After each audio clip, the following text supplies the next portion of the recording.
ನಮಸ್ಕಾರ ಎಲ್ರಿಗೂ welcome back to ಆ ಯೂಟ್ಯೂಬ್ ಚಾನಲ್. ಸೊ ಇವತ್ತಿನ ಯೂಟ್ಯೂಬ್ ಚಾನಲಲ್ಲಿ ನಾನು ನಿಮ್ಮೆಲ್ರಿಗೂ ಒಂದು ಗುಡ್ ನ್ಯೂಸ್ ಕೊಡ್ತಾ ಇದ್ದೀನಿ. ಸೊ KEA ಕಡೆಯಿಂದ ನಮಗೊಂದು ಒಳ್ಳೆ ಅಪ್ಡೇಟ್ ಬಂದಿದೆ. ಸೊ ಅದು ಏನಪ್ಪ ಅಂತ ತಿಳಿಸ್ತೀನಿ. ನೀವೇನಾದರೂ ಫಸ್ಟ್ ಟೈಮ್ ನಮ್ಮ ಚಾನಲ್ನ ವಿಸಿಟ್ ಮಾಡ್ತಿದ್ರೆ ಪ್ಲೀಸ್ ಮರಿದೆ ಸಬ್ಸ್ಕ್ರೈಬ್ ಮಾಡಿ, ಲೈಕ್ ಮಾಡಿ, ಶೇರ್ ಮಾಡಿ, ಕಮೆಂಟ್ ಮಾಡಿ ನಿಮ್ಮ ಫ್ರೆಂಡ್ಸ್ ಆ್ಯಂಡ್ ಫ್ಯಾಮಿಲಿ ಜೊತೆಗೆ ಈ ವಿಡಿಯೋನ ಅಂತ ಹೇಳ್ತಾ ಈ ವಿಡಿಯೋನ ಶುರು ಮಾಡೋಣ. ಸೊ ನಾವಿವಾಗ ಆ ಗುಡ್ ನ್ಯೂಸ್ ಏನಂತ ನೋಡ್ಕೊಂಡು ಬರೋಣ. ಸೊ ಯಾರೆಲ್ಲ KCET 2026 ಬರೀತಿದ್ದೀರೋ ನಿಮಗೆಲ್ರಿಗೂ KEA ಕಡೆಯಿಂದ ಒಂದು ಇಂಪಾರ್ಟೆಂಟ್ ನೋಟಿಫಿಕೇಷನ್ ಬಂದಿದೆ. ಅದನ್ನು ನಾನು ಓದ್ಕೊಂಡು ಹೋಗ್ತೀನಿ, ನೋಡ್ತಾ ಹೋಗಿ. ಸೊ ವಿಷಯ ಏನಪ್ಪ ಅಂದರೆ ಇಲ್ಲಿ ಎಕ್ಸಾಮ್ 1 ಆಲ್ರೆಡಿ ಯಾರು ಬರೆದಿದ್ದೀರಾ, ಆಮೇಲೆ ಎಕ್ಸಾಮ್ 2 ಯಾರೆಲ್ಲ ಬರೆಯೋಕ್ಕೆ ಹೋಗ್ತಿದ್ದೀರಾ, ಸೊ ಸರಿಯಾಗಿ ಕೇಳಿಸ್ಕೊಳ್ರಿ. ಎಕ್ಸಾಮ್ 2 ಬರೆಯೋಕ್ಕೆ ಹೋಗ್ತಿದ್ದವರು ನಿಮ್ಮ ಮಾರ್ಕ್ಸ್ ಏನಾದರೂ ಎಕ್ಸಾಮ್ 1ಇಂದ ಜಾಸ್ತಿ ಬಂದರೆ ಆ ಮಾರ್ಕ್ಸನ್ನು ಕನ್ಸಿಡರ್ ಮಾಡ್ತಾರೆ.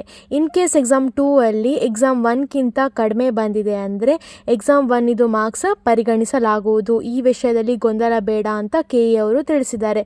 ಕೆಲ ಅಭ್ಯರ್ಥಿಗಳು ಪರೀಕ್ಷೆ 1ರಲ್ಲಿ ಪಡೆದ ಅಂಕಗಳನ್ನು ಉತ್ತಮಪಡಿಸಿಕೊಳ್ಳಲು ಎರಡೇ ಪರೀಕ್ಷೆ ಕೂಡ ತೆಗೆದುಕೊಳ್ತಿದ್ದಾರೆ.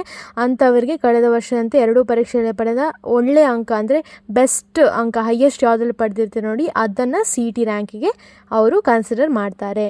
ಇನ್ನೊಂದು ಇಂಪಾರ್ಟೆಂಟ್ ವಿಷಯ ಏನಪ್ಪ ಅಂದರೆ ದ್ವಿತೀಯ PUCಯ 2 ಪರೀಕ್ಷೆಯ ಫಲಿತಾಂಶ ಬಂದ ನಂತರವೇ CET ರಿಸಲ್ಟನ್ನು ಕೊಡಲಾಗುತ್ತದೆ. ಇದರಲ್ಲಿ ಇನ್ನೊಂದು ವದಂತಿಗಳು ಕೇಳಿ ಬರುತ್ತಿದೆ. ಏನಪ್ಪ ಅಂದರೆ 2ನೇ ಪರೀಕ್ಷೆ ಅಂಕಗಳನ್ನು ಪರಿಗಣಿಸುವುದಿಲ್ಲ ಎನ್ನುವುದು ಸುಳ್ಳು. ಸೊ ಎಷ್ಟು ಜನ ಯೂಟ್ಯೂಬಲ್ಲಿ ಅಲ್ಲಿ ಹೇಳ್ತಾರೆ 2ನೇ ಮಾರ್ಕ್ಸನ್ನು ಕನ್ಸಿಡರ್ ಮಾಡಲ್ಲ ಅಂತ, ಬಟ್ ಅವರು ಖಂಡಿತವಾಗ್ಲೂ ಕನ್ಸಿಡರ್ ಮಾಡ್ತಾರೆ. ನಾನು ಹೇಳಿದಾಗೆ ಬೆಸ್ಟ್ ಆಫ್ 2ರಲ್ಲಿ ಬರೋದನ್ನು ಕನ್ಸಿಡರ್ ಮಾಡ್ತಾರೆ. ಆಮೇಲೆ ಇದು ಅನ್ವಯ ಆಗುವುದು ಕರ್ನಾಟಕ ರಾಜ್ಯ ಪಠ್ಯಕ್ರಮದ PUC ಅಭ್ಯರ್ಥಿಗಳಿಗೆ ಮಾತ್ರ. ಉಳಿದ ಕೇಂದ್ರ ಹಾಗೂ ಇತರ ರಾಜ್ಯಗಳ ಬೋರ್ಡ್ ಪರೀಕ್ಷೆ ತೆಗೆದುಕೊಳ್ಳುವ ಅಭ್ಯರ್ಥಿಗಳಿದು ಅನ್ವಯಿಸೋದಿಲ್ಲ. ಸೊ ಅಂದರೆ ಇಂಪ್ರೂವ್ಮೆಂಟ್ ಎಕ್ಸಾಮಿನೇಷನ್ ಏನು ಕೊಟ್ಟಿದ್ರೆ ಅದರ ಮಾರ್ಕ್ಸ್ ಕನ್ಸಿಡರ್ ಆಗೋದು ಬೆಸ್ಟ್ ಆಫ್ 2ರಲ್ಲಿ, ಅದನ್ನು ಕರ್ನಾಟಕದವರಿಗೆ ಮಾತ್ರ ಅನ್ವಯಿಸೋದು ಇದು ರೂಲ್ಸು.